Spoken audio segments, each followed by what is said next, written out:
Hello, and welcome to Show Me History. I'm your host, Amy Blankenship. The streetcar strike of 1900 would later be known as St. Louis's Civil War. It was a battle between classes, union members versus non-union members, the working class against the elite. The streets of St. Louis resembled something from the Wild West. Shootings in the streets, random bombings, people being attacked for riding streetcars, and to complete the scene, a sheriff appointed posse attempting to gain control of the chaos. It was one of the most violent events to take place in the city.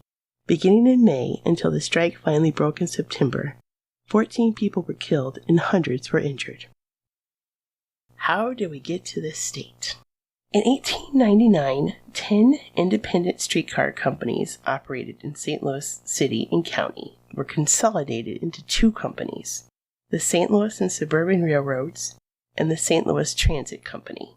In the spring of that year, legislators accepted a bribe from Brown Brothers Central Traction Company and passed legislation removing the limit of $10,000 on joint stock capitalization, thus allowing the consolidation of streetcar companies.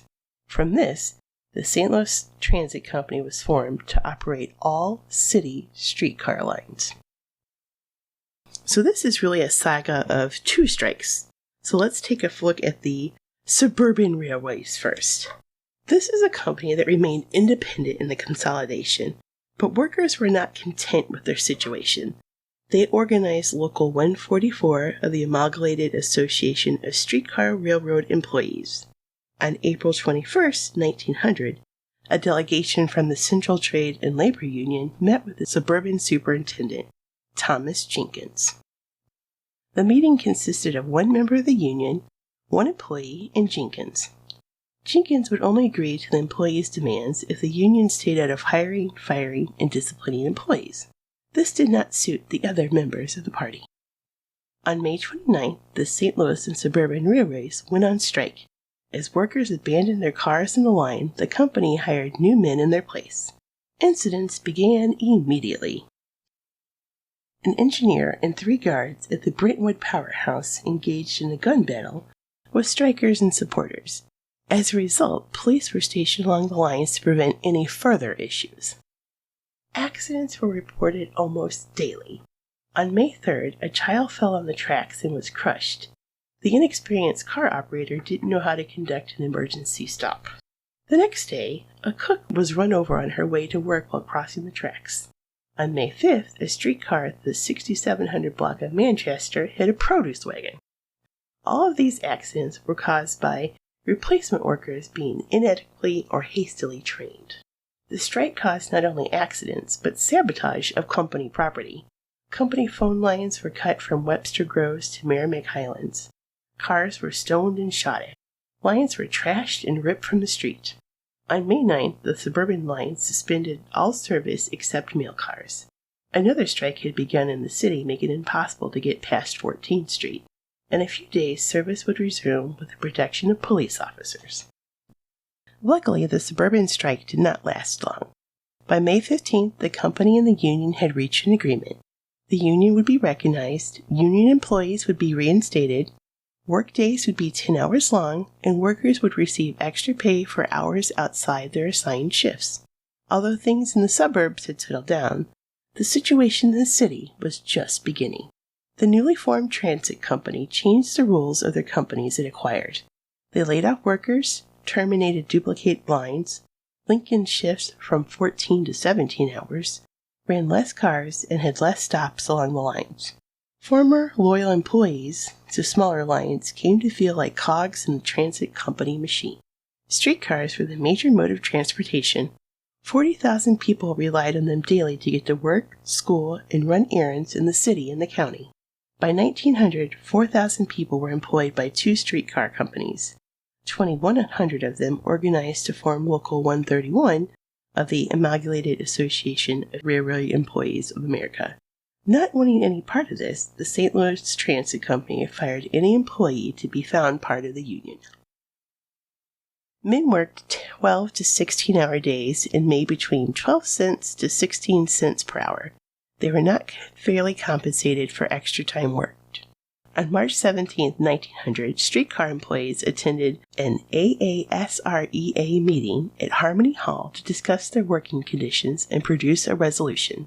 Their demands for the transit company were as follows. Number 1. Employees fired for being part of the union must be rehired. Number 2. Increase wages. 25 cents for motormen, conductors, and firemen, 20 cents for inspectors and greasers, and 17.5 cents for car washers and shedmen. Number 3. Employees should work no longer than 10 hours per day. Number 4. Overtime must be compensated. And number 5. St. Louis Transit Company must recognize and deal with the union in the future. The transit company was to accept these terms within 24 hours or the men would strike. The transit company requested more time to evaluate things. 3 days later, they agreed to the demands. But the transit company didn't hold up to their end of the deal. Pay for the workers did change, but not as requested. Work conditions for union members were made unbearable. Men were fired for the most minute of infractions. This situation continued for a few months. The Union Grievance Committee sent a letter to Transit Company President Edward Whittaker notifying him of his inability to carry out terms and presented updated solutions. The transit company made it clear they did not care to cooperate. Union members met on May 7th at the Masonic Hall on Market to discuss their next move. In the wee hours of May 8th, workers voted to go on strike. Later that morning, more than 3,000 workers were on strike and protest. For the next 8 weeks, St. Louis would be in a state of lawlessness. The transit company used supervisors and employees from other cities to run the busiest lines. They didn't expect much trouble, but were instructed to carry firearms. The protests and violence commenced when the line started operation in the morning. Riot conditions were reported to the police across the city. Multiple people were shot, workers were pulled off cars, there was an attempted lynching, streetcars full of passengers were pelted with rocks, power lines to the cars were cut, tracks were blown up, fire was set to some lines, and the police were assaulted with rocks and broken bottles. At 15th and Washington Avenue, women from the Garment Workers Union stood on the tracks and blocked any movement of the streetcars. On 6th and Locust, a large crowd gathered around the streetcars and began throwing stones. They also cut overhead power lines used to operate the cars. At Grand and North Broadway, the line was blocked by a huge boulder placed on the tracks. At 13th and Washington, a motorman felt threatened and fired into the crowd surrounding his car. He wounded a teenage boy and was arrested. In poorer areas of the city, like the Cary Patch, citizens tore up track lines, filled it with debris to prevent any streetcars passing. Although they were not strikers, they were there in solidarity as workers. May 9th saw the first casualty of the strike, Frank Liebrecht, a Spanish-American War veteran. He was watching a demonstration at the corner of Finney and North Taylor Avenue. As the last 2 cars of the day were coming down the track, a crowd rushed at them. The crowd began throwing stones at the car. The streetcar inspector, Dan O'Donovan, fired into the crowd. It was reported that at least 7 shots were fired by various people. Frank Liebrecht was shot in the neck by a stray bullet. He was carried to nearby Missouri Baptist Sanatorium at 900 North Taylor, but was too late. He died a few minutes after being struck. Police arrested O'Donovan and the other streetcar workers for Liebrecht's death, but they did not go to jail. Their lawyers claimed it was a matter of self-defense. Frank Liebrecht had fought in the Battle of San Juan Hill and was just 21 years old. His would be the first in over a dozen deaths in the strike. Of the 896 streetcars available in the city, not even one was operating. The city was at a standstill. People couldn't get to work, school, continue their normal daily routine. They resulted in walking, hopping on delivery vans, and using horse-drawn wagons to reach their destinations. On the second day of the strike, policeman William Long was escorting a mail car at 10th and Locust when he was struck by a brick and knocked off his horse. At 6th and Carr Streets, officers clubbed protesters after being threatened by a mob. Citizens were urged to stay off the street and keep children at home. The streets had become dangerous. On May 11th, it looked like the situation was improving. 6 lines were running in the city. Strikers and supporters ascended upon the cars on these lines. Strikers threw stones at a Bell Fountain streetcar at 14th and Herbert. The streetcar workers fired into the crowd, hitting striker Joe Plosky in the thigh. No charges were filed against the shooter. On May 13th, no cars ran at all, again. The U.S. Circuit Court issued an injunction stating that strikers refrained from interfering with mail cars. Strikers ignored this order. The injunction made class issues worse. To the common folk, it enforced the view that government supported big business and could not be unbiased. The next day brought 3 separate attacks in the city. On the Bell Fountain line, strikers shot at a passing streetcar, wounding 4 passengers. A crowd of 500 attacked a streetcar at California Avenue and Merrimack Street. The conductor fired into the crowd, wounding 3 people. On the Tower Grove line, another crowd rushed a streetcar at Choteau and 12th Street. St. Louis Police Detective Hegeman tried to intervene, but 7 men attacked him. He clubbed 3 of them into unconsciousness. The strike even affected Major League Baseball. After only 400 people attended a game in May, the owners decided to cancel the next few home games. Owners said it was not effective to open the stadium and have a ball game if no one could get to the stadium. At the time, the Cardinals played at Robinson Field, located at Vanderveer in Natural Bridge.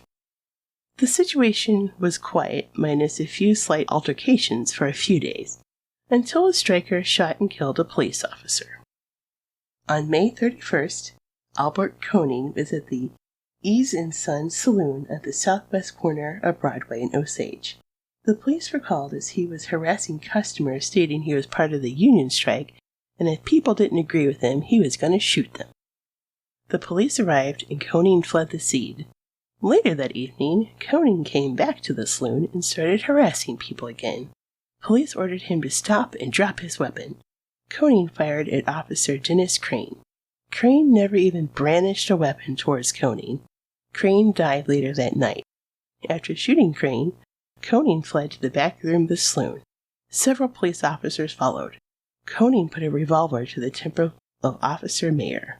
Mayer wrestled the gun from Koenig with his right hand, while pointing out his service pistol with his left. He shot Koenig twice in the heart. Koenig died instantly. How did things get so bad so quickly? Well, tensions had been building for quite some time. People were angry and were looking for a mode to release their frustrations, and the strike gave them that opportunity. Citizens were upset about the consolidation of company. Since consolidation of company, the lines were poorly run and overcrowded. The companies reassigned workers throughout the city, workers that were not familiar with the areas they worked in now. This caused lost cars, 20-minute trips taking up to 3 hours, missed switches, missed stops. Customers not happy with this situation. The St. Louis Transit Company increased fares but decreased service. They focused on revenue. They decreased maintenance on the track and cars that resulted in several accidents. They eliminated stops and increased distances between the remaining stops.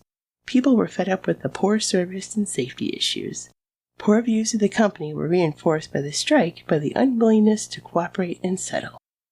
They were also upset with politicians for allowing a monopoly of the streetcar lines. They had no say in the matter and were forced to endure whatever the companies decided.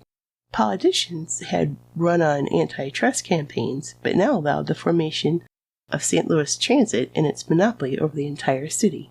Strikers were distraught about their working conditions and pay.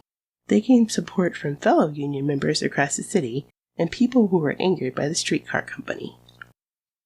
Restaurants and other businesses refused to serve people based on their union or non-union member status. Members of other unions in the city enforced boycotting the streetcars and required members to pay hefty fines if caught riding. Extreme acts of violence and vandalism were becoming commonplace. Nearly a day passed without someone being killed or injured. The authorities knew something had to be done. The police board appointed 1,000 officers to assist in car operation and to protect company men. This was all too much for the police department to handle. They still had to patrol their regular beats on top of maintaining order in the strike.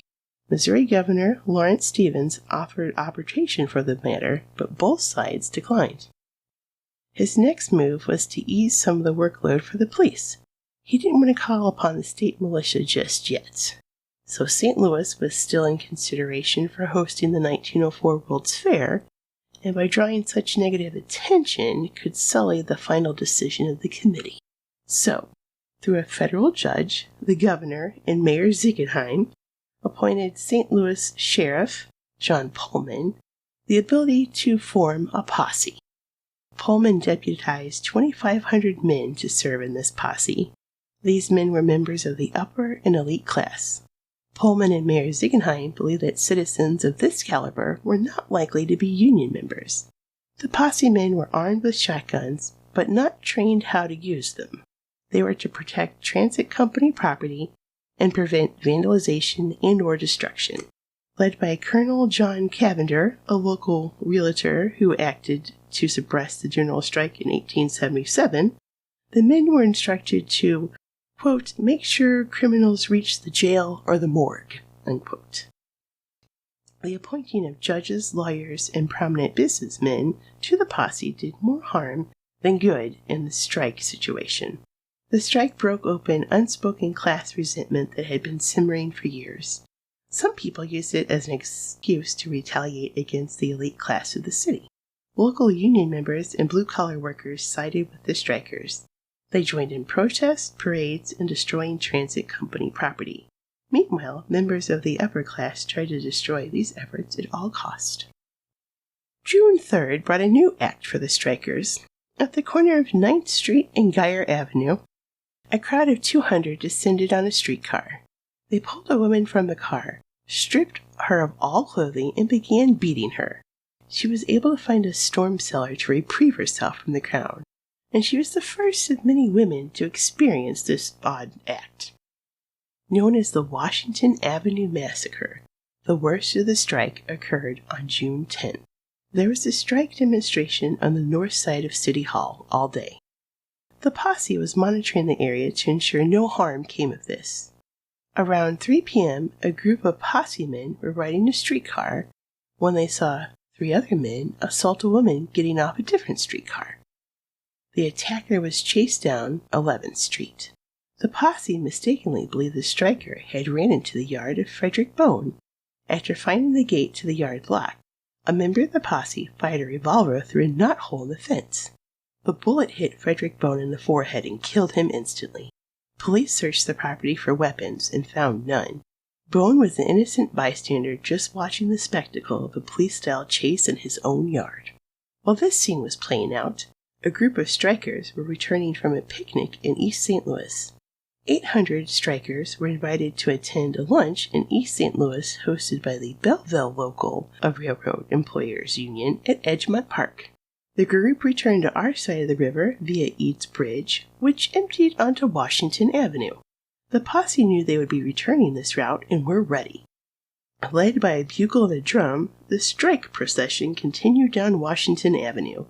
As they reached a section between Broadway and 6th Street, a streetcar began passing the street. This placed the strikers between the streetcar and the posse headquarters. Posse leaders claimed that they heard a brick hit the streetcar. The posse charged at the crowd and a pistol went off. This caused other posse men to begin firing. Men from inside the headquarters office began firing out the front windows into the crowd. Streetcar conductor Edward Thomas and Edward Burkhart and a motorman, George Ryan, lay dead in the street. Another motorman was shot in the hand, which later had to be amputated. 14 strikers were wounded. All the glass of the streetcar windows had been shot out, wounding passengers. At 12th Street, 2 bystanders were watching the scene from their second-story apartment. August Smith and Charles Ludwig were hit by stray bullets. The strikers were completely unarmed. Witnesses say the posse acted like they had lost their minds. 20 strikers were arrested, 3 people were killed, and countless suffered injuries. The people of St. Louis demanded for a dismissal of the posse. Although the number was decreased, it wouldn't be officially disbanded until July 4th. On June 17th, Samuel Gompers, the president of the American Federation of Labor, came to St. Louis in an attempt to settle the strike. He was not successful and instituted a boycott against the St. Louis Transit Company. He felt that putting a financial strain on the company would force them to negotiate with the union. By the first week of July, the union and St. Louis Transit Company had reached an agreement. Pay and hours would remain the same as they were in March of that year. Workers may join the union but cannot be forced to do so, and union workers forcing non-union employees to join would be terminated. Strikers found guilty of violence or lawlessness would not be eligible for rehire. For a few days, St. Louis returned to normal. No gunfights in the street, and streetcars were running again. However, the transit company was slow to rehire eligible strikers, and workers returned to their strike on July 9th. This time, the effects of the strike were lessened. The union could not afford financial assistance for the strikers. Public support and donations were decreasing. Although the mobs of rioters had ceased, the strikers had a new trick up their sleeve: dynamite. From July 9th through July 27th, there were 11 bombings of streetcars, company property, and tracks. Although no one had been killed, the bombings needed to stop. In early August, Police Chief Campbell assigned more men to sites of dynamite attacks, put undercover officers throughout the city, and had detectives watching dynamite sales. You just buy dynamite wherever you wanted? Like, what is this, like Wile E. Coyote? Anyway, the names of the dynamiters were brought to the police by transit company surgeon Dr. Brokaw. A company employee had confided in the doctor the names of the bombers and the plans for the next attack. Dr. Brokaw went to his division superintendent, James Davison, and the night chief of police, John Pickle. The night of August 12th, Dr. Brokaw, Chief Pickle, and James Davison went to Olive and North Boyle. They heard an explosion to the west. After arriving at the bombing site, they began interviewing witnesses. They were told 2 men were seen leaving the area. One of them was recognized as Fred Northway, a name on Dr. Brokaw's list. The police went to Northway's home to wait for him. Another group of officers went to the home of Maurice Brennan, the other name on the list. They searched Brennan's apartment and found 30 pounds of dynamite and 30 feet of fuse. At Northway's home, the police found 50 pounds of dynamite. Both men confessed when confronted with the evidence. They were sentenced to 8 years in the state penitentiary. Northway served his time. Brennan jumped bail and disappeared. In 1922, he was killed by a gunfire in a passing automobile in Nottoway County. In September, the strike was finally over. A court settlement arbitrated deals for both sides. Although little progress was made immediately for the workers, the streetcar strike of 1900 brought to light many issues in the city of St. Louis. It set the mood for reform. Residents began to campaign for public ownership of utilities and transportation. They brought to the attention the state problems with monopolies. The streetcar strike of 1900 shows the labor relations of the day, class struggles in the city, and the need for public welfare above personal profit. In some ways, it paved the way for St. Louis to become the union town that it is today. Thank you for joining me today. You can find me at the website at showmehistorystl.com, on Twitter at showme_history, or on Facebook at showmehistorystl. Until next time, I'll see you in the loo.